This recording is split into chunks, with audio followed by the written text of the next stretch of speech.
Hi, this is Mrs. Moore, and we're going to talk about structure in poetry, this time about contrasts. So, analyzing structure in poetry means asking how a poet contrasts ideas and concepts in a poem.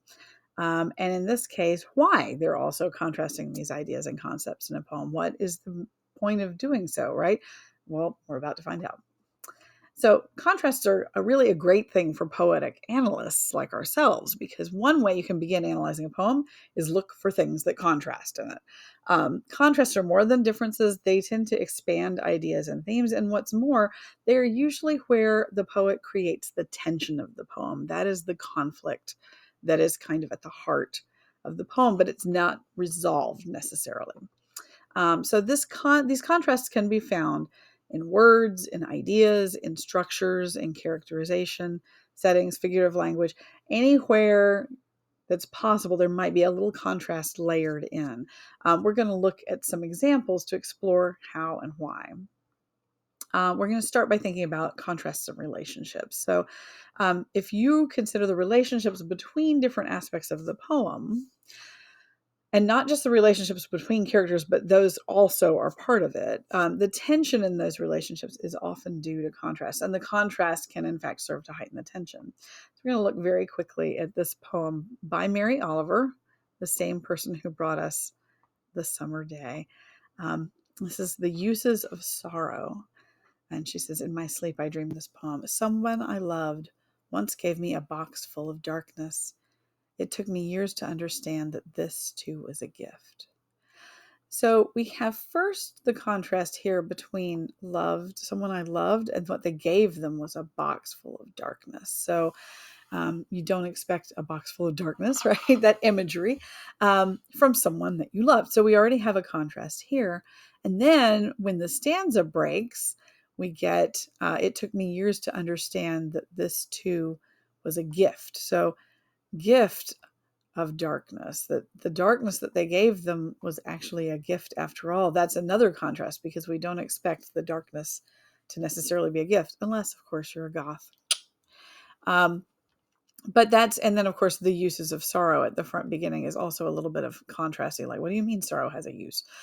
So this poem is kind of delicately balanced on the contrast. That tension created by the contrast is what creates the meaning in the poem, that sometimes a gift that is dark, a gift that is something that we think is not helpful, turns out to be actually a gift and worthwhile in the end. Um, and that all depends on the use of contrast in this poem.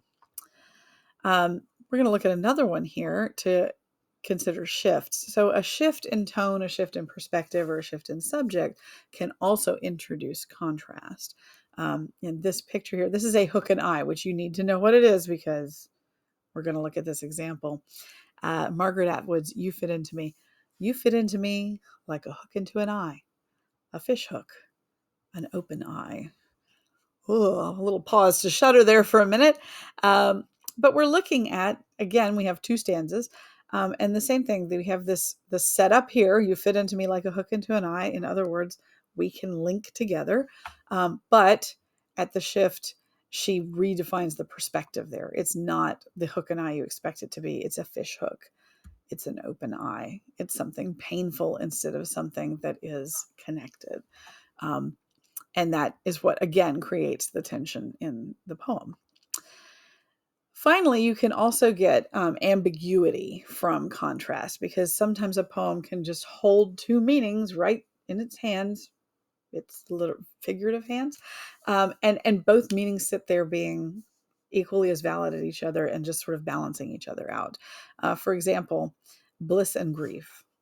No one is here right now, by Marie Ponceau. So this is a tiny little poem.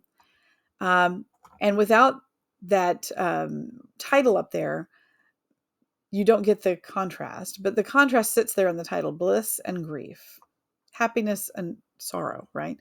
No one is here right now. And we get the line structure: no one is here right now. So we get the enjambment, but also the fact that this can hold two meanings. The bliss: no one is here right now. I'm all alone. I have time and space to do what I want. But also grief: no one is here right now. and there's a sense of loss. And that ambiguity is built right into the poem. We can't say that it's about one or the other, it's about both, and how solitude is sometimes a gift and sometimes that box of darkness. So let's go back to Aunt Jennifer very briefly here.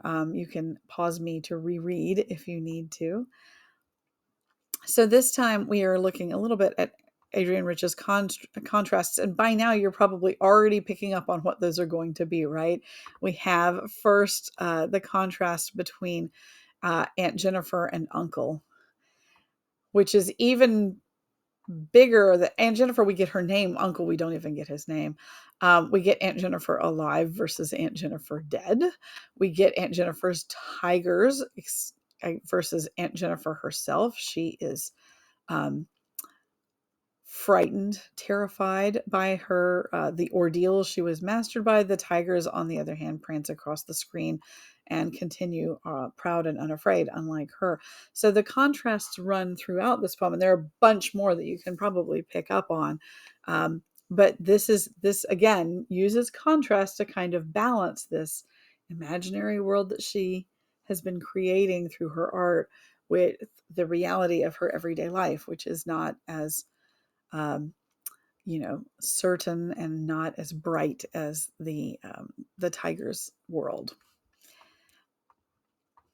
So why does a poet contrast ideas and concepts in a poem? Because that is one of the ways it creates tension, creates ambiguity, and it creates more depth of meaning, and it makes poetry even more amazing.